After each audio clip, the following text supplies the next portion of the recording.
오랜 좌파 집권과 부정선거로 산유국에서 남미의 최빈국으로 전락한 이 베네수엘라의 마두로 정권이 교묘하게 여론조작을 해서요, 야당에 대한 지지세를 약화하고 국민의 반발 여론을 무력화했다라는 기밀 해제 문건이 공개가 됐습니다. 미국에서 공개가 된 겁니다.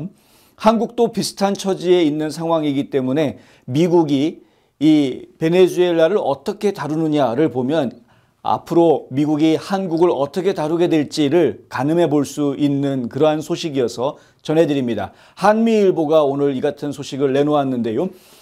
국무부 산하의 띵크탱크가 지난 2020년 10월 1일부터 11월 17일까지 15만 건의 사회관계망 서비스 SNS에 올라온 글들을 분석을 했다는 것이죠. 그랬더니 부정선거로 대통령 자리를 꿰찬 니콜라스 마두로는 자국민과 미국 등 서방 세계의 지지를 얻은 후안 과이도 국회의장을 은밀하게 깎아내리고 반정부 여론끼리 싸우도록 혼란과 갈등을 부추기면서 집권 체제를 공고하게 한 것으로 드러났습니다. 예상 충분히 할 수 있는 부분이죠. 한국에서는 우리가 흔히 얘기하는 댓글 부대 이런 식으로 이제 동원을 했던 겁니다. 여론 조작을 한 것이죠. 자, 미국 국무부가 지난해 4월 기밀 해제한 글로벌 인게이지먼트 센터 보고서에 따르면 이 GEC라는 것이 바로 그겁니다. 글로벌 인게이지먼트 센터의 보고서에 보면은요, 2020년 12월 6일 총선을 앞두고 친마두로 세력은 총선에 반대하는 야당 측 SNS 대화에 침투한 뒤에 방해와 혼란을 일으키고 마두로 정권의 능력을 칭찬하거나 마두로의 유리한 콘텐츠를 생성하고 전파하고 증폭했다, 이렇게 분석했습니다. 야당 중심의 과도 정부는 집권 여당이 행정부에 이어 대법원과 선거관리 당국까지 장악한 가운데 총선으로 국회 장악에 나서자 적극 반발했지만 시간이 갈수록 오히려 응집력이 약해지고 내부 갈등과 반목이 커졌다고 합니다. 지금 한국도 똑같은 일을 겪고 있는 것 아닙니까?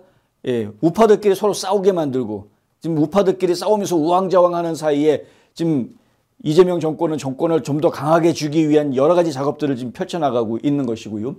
보고서는 야당 측 SNS에 올라온 동영상 댓글들을 분석한 결과 마두로 정권에 대한 비방자뿐만 아니라 지지자도 속출한 것으로 조사됐고, 일부는 마두로 정권에 대한 지지를 표명했는가 하면 일각에선 비탄에 빠진 베네수엘라 국민의 처지를 한탄하게 됐다. 지금 한국 보는 것 같습니다. 정말 똑같습니다. 예. 그러니까 좀 절망한 사람들이 있고 좌절한 사람들이 있고 서로가 서로를 헐뜯는 사람들이 있고 네 탓이야, 너 때문에 이렇게 됐어, 다 서로 상대방 탓하게 만들어 놓는 이런 것이죠. 심지어 한 연구에서는 분석 대상에 오른 댓글 200여 개 중에 과이도 임시정부에 대한 지지가 실종되는 기현상이 포착되기도 했다. 이 과이도 정권에 대해서 지지하는 글들이 실종되는 현상이 포착됐다. 이 이야기가 뭐냐면 댓글이 지워진다는 이야기입니다. 댓글이 지워진다. 그러니까 굉장히 조직적인 검열 작업이 진행이 되는 것으로 제가 이해할 수 있겠습니다. 실제로 그렇죠. 실제로. 예. 그 길을 빨아내는 여러 가지 방법들이 있는데요. 고단수의 작전 중에는 어떤 게 있냐면 마치 친보수 측인 것처럼 계정을 만들어 놓고, 그러니까 위장 계정이죠. 보수인 것처럼 위장 계정을 만들어 놓고 보수인 것처럼 글을 올리면 사람들이 거기에 막 댓글들 달지 않습니까? 어설픈 글들 하나 올립니다. 그러면 댓글을 막 달면은 그 중에서 좀 보수 성향이 이 사람은 좀 상처받을 만한 사람인 것 같다, 감정적인 것 같은 사람 같다, 이러면은 댓글 지워버리는 거죠. 그러면 어떻게 됩니까? 기진맥진해지는 겁니다. 왜 내 댓글을 지우지? 긴장할 수밖에 없죠. 다음에는 그럼 다른 데다 가가지고 또 댓글 달기가 좀 신경이 쓰이는 거 아닙니까?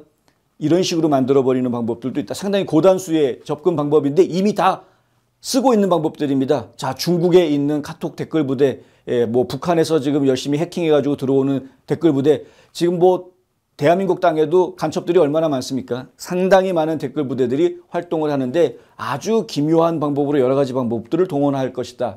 자, 특히 정권에 대한 찬반 해시태그가 뒤바뀐 현상도 관측이 됐다는 거죠. 해시태그가 아예 바뀌어버렸다. 마두로 정권이 12월 6일 투표를 독려한 해시태그는 이 해시태그하는 우물정자를 해놓고 6D라고 써놨습니다. 그러니까 6일 남았다 이런 거겠죠. 그런데 이 투표 참여에 반대하는 사람이 Yo No Vote, 이 이거는 그날 투표하지 마라. 그날 투표하지 마라. 이런 말이 해시태그인데 이런 해시태그가 막 물타기식으로 뒤섞여져 있었다라는 겁니다. 동영상에. 네. 이런 것들은 결국은 사람들을 혼란스럽게 만들고 이 사람이 내 편인지 상대방 편인지 구분하기 어렵게 만들어 놓는 것이고요. 상당히 고도의 작전이 지금 동원이 된 것으로 보입니다. 또한 선거 직전에는 친마두로 성향 배우들이 TV와 디지털 미디어, SNS 등에서 과이도 의장의 소속 정당이 투표에 참여할 것이라고 선전선동하는 그러한 모습도 보였다. 이 연예인들을 내세워가지고 국민들을 선동하는 것은 오래된 수법입니다. 과이도 측은 마두로 정권이 로고를 훔쳤다고 부인하면서 강하게 반발했지만 마두로 정권은 속지 말라는 선전 문구로 다시 한번 속이면서 야권 흔들기에 나섰다. 자, 거짓말 계속해서 거짓말을 뒤엎어가지고 씌우고 누명 씌우고 프레임을 만들고 내러티브 쫙 퍼뜨리고 사람들한테 세뇌시키고 뭐 이런 거죠. 한편 미국은 그동안 마두로에 맞서 싸워온 국민을 지지하는 초당적 결의안을 최근 발의했습니다. 월요일, 어제입니다.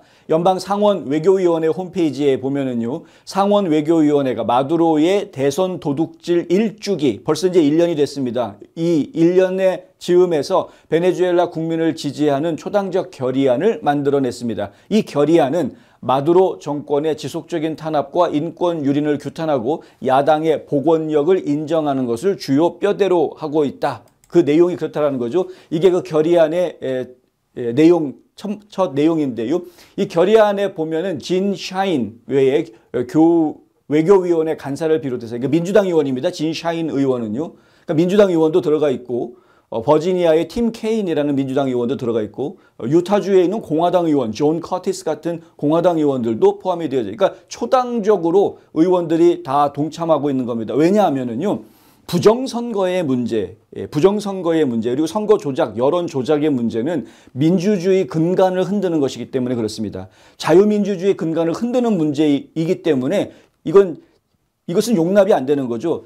좌파다 우파다 이렇게 서로 싸우는 것도 자유민주주의라는 체제 하에서 싸우는 거지 자유민주주의가 없어지고 나면은 무슨 소용이 있습니까? 독재인데 그 다음부터 그냥 독재인데 무슨 정치가 무슨 정치입니까? 그게 그냥 신분사회가 돼버리는 거고 독재자의 권력에 아부하고 기생하는 사람 아니면 짓밟히는 사람 뭐 둘로 나뉘는 것뿐인데 스캇 의원은 마두로가 베네수엘라 국민에게서 대선을 훔친 지 1년이 됐다고 강조하면서요. 도널드 트럼프 대통령과 마르코 루비오 국무장관, 베네수엘라의 자유투사들과 함께 하게 돼서 자랑스럽다. 이렇게 말했습니다. 마두로 정권의 모든 자원을 강탈해서 베네수엘라의 궁극적으로 새로운 자유의 날을 가져오기 위해 부단히 노력하겠다. 이렇게 이야기했습니다. 스캇 의원이 그렇게 이야기를 한 것은 우리 대한민국 국민들한테도 상당한 의미를 줄 것이다. 대한민국도 부정선거를 통해서 지금 부당한 정권이 대통령직을 차지하고 있기 때문에 그렇습니다.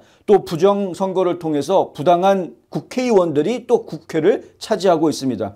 그러니까 국회도 지금 제대로 된 국회가 아니고 대통령도 지금 제대로 된 대통령이라고 볼 수 없는 상황에서 대한민국은 지금 완전히 공산주의화 되었다라고 지금 볼 수밖에 없는 그런 상황까지 간 것이죠. 그래서 지금 2025년이 아니라 한국에서 보면 1910년 어게인이다 이겁니다. 어게인 1910년. 지금 대한민국이 지금 그런 상황을 겪고 있는 겁니다. 외세에 이미 함락당한 거나 마찬가지인데 나라를 잃어버린 거나 마찬가지인데 국민들은 지금 그것을 모르고 있다. 정권을 빼앗겼는데 도둑질 맞았는데 그걸 모르고 있는 겁니다.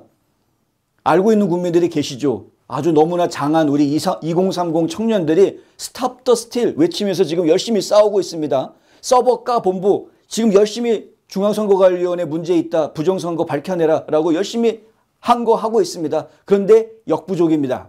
더 하셔야 됩니다. 더 많은 분들이 나오셔야 되고요. 더 많은 분들이 목소리를 높여야 됩니다.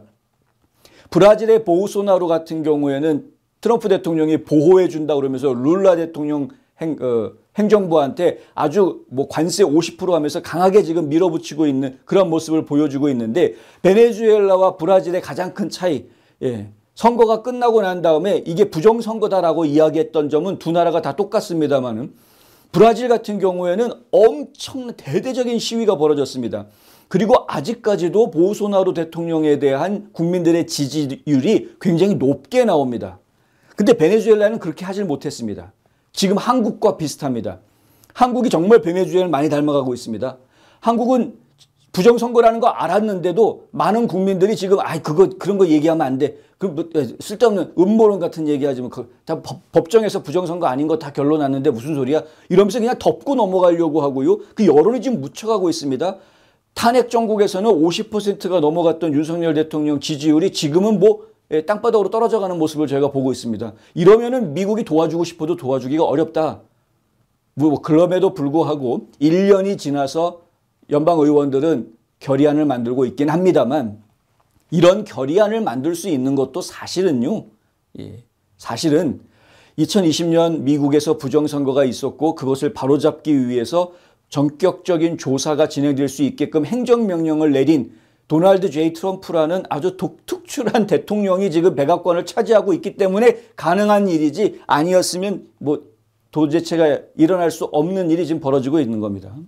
자, 미국이 브라질도 그렇고 베네수엘라도 그렇고 어떻게 해서든 부당한 정권이 국민들을 포갑하는 것을 그냥 좌시하지는 않을 겁니다. 마찬가지로 지금 대한민국도 마찬가지입니다. 아직까지 마두로나 룰라처럼 지금 국민들을 포갑하고 있다 이렇게 말할 수 있는 근거가 뭐가 있냐 그러면 조금 애매한 부분들이 있긴 합니다만 물론 대한민국 국민 여러분께서는 이미 다 알고 계시죠. 이제 나라가 망하고 있다라는 걸 다 알고 계시겠습니다만 근데 나라가 망하고 있다라는 이 목소리를 훨씬 더 강하게 내주셔야 정말 대대적인 캠페인이 벌어져야 그래야 미국이 대한민국에 대해서 아니 우리는 혈맹 국가고 지금 중국한테 이렇게 당하고 있어? 그러면 우리가 가서 당연히 도와줘야 되는 거 아니야? 의무 아니야? 상호 방위 조약 맺은 거 아닙니까? 그러면 가야 되는 거 아닙니까? 이 이야기가 나와야 되는 거죠.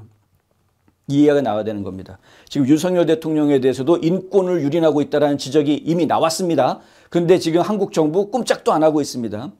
그거 돌려놓으면 정치적인 폭력 행사하지 않겠다. 우리는 정당하게 국민의 선택을 받은 정부이기 때문에 다른 정치 세력을 탄압하지 않겠다라고 그냥 모든 걸 다 멈춰버리고 풀어주면 그러면 미국이 이재명 정부에 대해서 뭐라고 할 이야기가 사실은 별로 없어질 수도 있습니다. 그런데 지금 상황은 이재명 정부는 지금 대한민국을 잘못된 방향으로 이끌어가고 있다는 것을 지금 미국 정부가 보고 있다.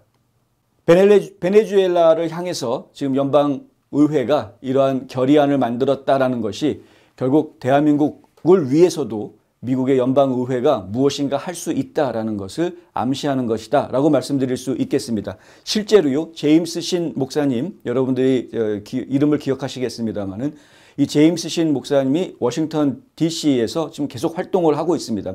의원들 만납니다. 의원들이 만나기가 어려우면 보좌관을 만나서라도 자료를 전해주고 있습니다. 지금 이재명 한국 대통령이라고 하는 사람이 어떤 과거에 문제가 있었고 죄를 지었고 그것이 미국의 법을 어긴 것이다라는 이야기까지 지금 자료들을 넘겨주고 있는 설득하는 작업들을 하고 있습니다. 만약에 이것이 잘 진행이 된다면 미국 의회에서 미국의 법을 어기고 있는 대한민국 대통령을 데려다가 청문회에 앉혀놓고 증언을 요구하는 이러한 일이 벌어질 수도 있습니다. 진행이 되는 걸 제가 지켜봐야 되겠습니다. 가능성이 높은 것은 아니지만 이러한 여러 가지 일들이 현재 진행이 되고 있다는 것을 기억해 주셨으면 해서 말씀을 드렸습니다.